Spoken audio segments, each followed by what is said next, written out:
का स्वागत है। मैं हूं प्रियंका। खबर कानपुर से है। पीएम मोदी की जनसभा से पूर्व सपा नेताओं के द्वारा माहौल बिगाड़ने के मामले में समाजवादी पार्टी ने कार्रवाई की है। समाजवादी पार्टी की तरफ से सपा नेताओं के ऊपर कार्रवाई की गई है।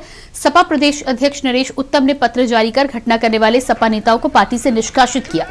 छात्र सभा राष्ट्रीय सचिव सचिन केशरवानी, अंकुर पटेल, अंकित यादव, सुकांत शर्मा और सुशील राजपूत को पार्टी से निष्कासित किया गया है। खबरों की माने तो सपा छात्र सभा के राष्ट्रीय सचिव सचिन केशरवानी ने पीएम की जनसभा में खलल डालने की रची थी साजिश। इस दौरान सपा नेताओं ने नौबस्ता में पीएम मोदी और सीएम योगी का पुतला जलाया। पुतला जलाने के बाद खुद की गाड़ी में भाजपा के पोस्टर लगाकर कार में तोड़फोड़ करने का वीडियो बनाया। भाजपा कार्यकर्ताओं को पीएम मोदी की जनसभा से पहले उकसाने की योजना बनाई गई थी। कानपुर पुलिस ने सभी सपा नेताओं को लखनऊ से गिरफ्तार कर लिया है। तो ये आप तस्वीरें देख पा रहे हैं। इन तस्वीरों में साफ तौर पर दिखाई दे रहा है, पहले योगी मोदी मुर्दाबाद के नारे लगाते हुए पुतला फूंका जाता है और पुतला फूंकने के बाद ये जो गाड़ी दिखाई दे रही है जिस पर भाजपा का पोस्टर लगा हुआ है, रैली से संबंधित पोस्टर लगा हुआ है, उस पर तोड़फोड़ करते हुए ये सपा छात्र सभा के नेता नजर आ रहे हैं। पूरा वीडियो देखने के बाद ऐसा लगता है कि ये गाड़ी किसी भाजपा समर्थक की लगी होगी। जिस तरह से भाजपा का झंडा इस पर लगा है, कई बार पहली बार वीडियो देखने वालों को ये धोखा भी हो सकता है कि भाजपा की गाड़ी पर तोड़फोड़ की जा रही है, लेकिन जिस तरह से साजिश के तहत इस पूरे वीडियो को फिल्माया गया था, अब इस बात की जानकारी सामने आई है कि खुद की ही गाड़ी में भाजपा के पोस्टर और बैनर लगाकर उसमें तोड़फोड़ की गई और कहीं न कहीं दंगा भड़काने की साजिश रची गई थी। और इसी खबर पर हमारे साथ कानपुर से मधुर मोहन और लखनऊ से चंद्रमणि शुक्ला जुड़ चुके हैं। जी मधुर, जिस तरह से ये वीडियो सामने आया है, वीडियो देखने के बाद सबसे पहले तो जिस तरह से यहाँ पर पुतला फूंका जा रहा है योगी और मोदी को, प्रधानमंत्री नरेंद्र मोदी और तमाम पार्टी के नेताओं के द्वारा मर्यादा पार करते हुए नजर आ रहे, उसके बाद गाड़ी पर जिस पर तोड़फोड़ की जा रही है, साफ तौर पर दंगा भड़काने की कोशिश की जा रही थी, क्या कुछ कार्रवाई अभी तक हुई है?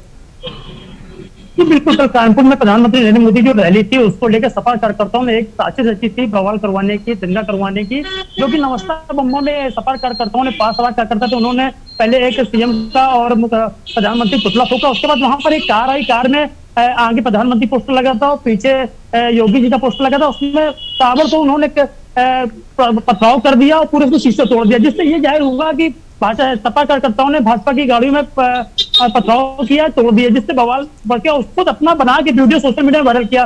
लेकिन जब इसकी जानकारी जिला प्रशासन तत्काल पुलिस नवस्ता पुलिस को इसकी जानकारी दी, नवस्ता पुलिस जब इसको पूरा ध्यान से देखा और ध्यान से पूरे अपना निर्णय लिया, तो इसमें पता चला, सीसीटीवी देख के पता चला कि ये सपा कार्यकर्ता खुद अपनी गाड़ी लेके आए थे।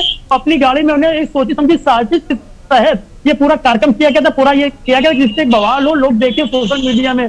लेकिन पुलिस ने तत्काल इसमें कार्रवाई की और 5 जो गिरफ्तार हुए थे, इसमें जो 5 सपा नेता थे उनको लखनऊ से गिरफ्तार कर लिया गया था। जी बिल्कुल, हमारे साथ लखनऊ से चंद्रमणि भी बने हुए हैं। चंद्रमणि, जिस तरह से ये घटना सामने आई है, कहीं ना कहीं राजनीतिक स्तर गिरने की बात तो हम सभी जानते हैं, लेकिन दिन पर दिन जिस तरह से इस तरह की घटनाएं सामने आती हैं और इस तरह की घिनौनी कृत्य सामने आते हैं, ऐसे में समाजवादी पार्टी के द्वारा कार्रवाई तो की गई है, लेकिन क्या लगता है आपको किस तरह की सजा इस तरह के छात्र नेताओं को दी जानी चाहिए? क्योंकि इस तरह के नेता यदि कहीं राजनीति में दाखिल होते हैं तो हम समझ सकते हैं कि किस तरह आगे की राजनीति का रुख हो सकता है।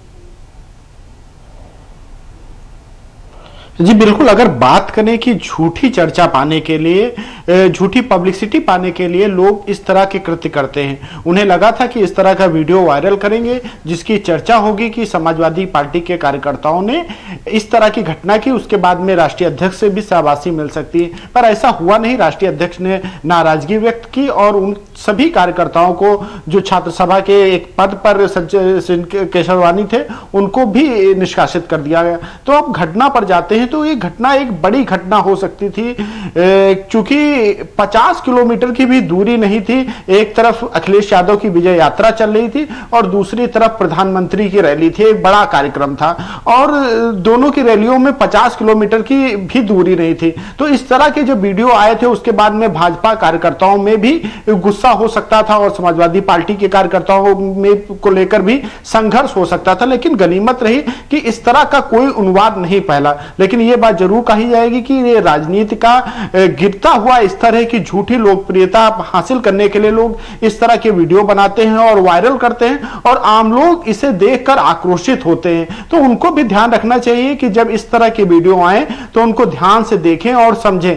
कल ही की घटना जैसे कल देखा गया कि पहले लगा कि किसी भाजपा नेता की गाड़ी में तोड़फोड़ की जा रही और फिर जब आज पुलिस खुलासा करती है तो उसमें पता चलता है कि वो खुद की गाड़ी, एक खटारा गाड़ी थी, उसको लेकर आए थे और उसी में तोड़फोड़ की और मोदी का पुतला जला दिया। तो इस तरह की घटनाएं जो है वो राजनीति के स्तर को भी गिराती हैं और जिस तरह से अखिलेश यादव ने उनको निष्कासित किया है तो ये भी एक महत्वपूर्ण पहल है कि अगर कोई भी नेता इस तरह का कृत्य करता है तो उसको निष्कासित किया जाए, उसके साथ में जो पुलिस कार्रवाई बनती है उसमें भी बढ़ चढ़कर हिस्सेदारी की जाए और खुद जो पार्टी के बड़े नेता हैं उनको अगर सामने आकर इन सब प्रकरणों पर ध्यान देना चाहिए और कार्यकर्ताओं को भी ये चेतावनी देनी चाहिए कि आगे से इस तरह की घटना होती है तो बड़ी कार्रवाई हो सकती है। जी बिल्कुल चंद्रमणि, तो यकीनन इसे अच्छी पहल कहा जाएगा क्योंकि विचारधाराओं में मतभेद हो सकता है लेकिन कहीं ना कहीं राजनीतिक स्तर इस हद तक नहीं गिरना चाहिए। इस पूरे मामले में समाजवादी पार्टी के द्वारा तो कार्रवाई की गई है लेकिन पुलिस के द्वारा इस पूरे मामले में एफआईआर के बाद क्या कुछ कार्रवाई हुई है? क्या गिरफ्तारी तमाम लोगों की जा चुकी है?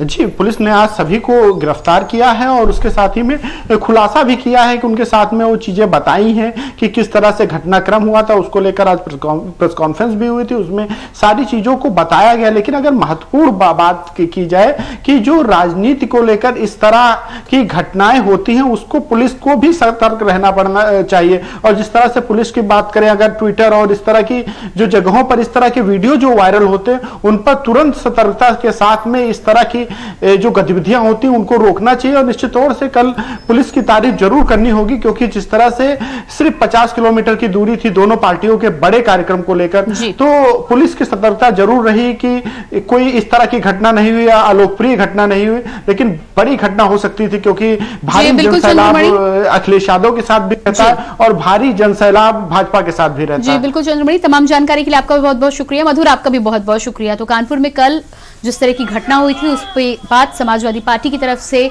तमाम छात्र नेताओं को निष्कासित कर दिया गया है। पुलिस में एफआईआर दर्ज कर गिरफ्तारी की गई है। बुलेटिन में फिलहाल वक्त हो चला एक छोटे से ब्रेक का।